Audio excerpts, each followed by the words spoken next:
If I'm a Zimbabwean fan, I'm actually pretty happy with that day. I mean, I know you've been bowled out for 265, but you showed a bit of fight. Brian Bennett with a sensational 139 of 143, the fastest ever century for Zimbabwe. Now, the last one was 106 balls, so it wasn't exactly breakneck speed. We're not talking Gilbert Jessup stuff here. But it was a really, really good century from him, and he deserved it. I thought he batted really well and made some of the England bowlers look pretty rubbish at times. I mean, they went along at a decent rate, above 4. You can tell that the pitch is relatively flat, and just the rest of them kind of got found out.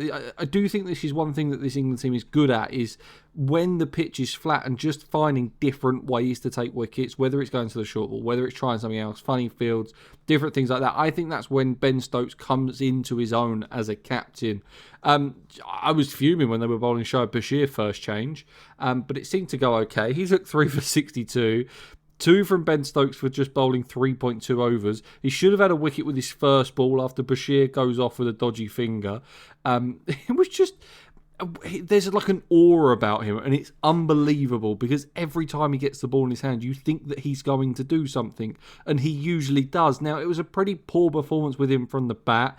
It was a pretty poor performance from England with the bat, apart from Brooke giving it a bit of a whack for a bit. That was quite fun.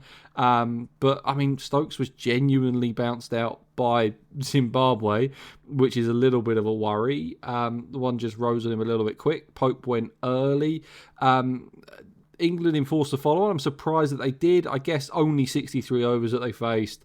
The bowling attack is relatively young. They're all 3 of the seamers are 27. Stokes only bowled 3 overs in the first inning, so it kind of made sense for the follow-on to happen. 22 from Sean Williams off 11, just kind of scored some runs. And then Brian Bennett, obviously the Centurion in the first innings, out for 1 in the second.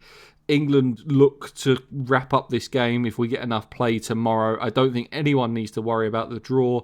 In terms of the bowling, Gus Atkinson looked a bit iffy for me. Sam Cook looked a little bit floaty at times. I thought Tongue looked really good. I like Tongue.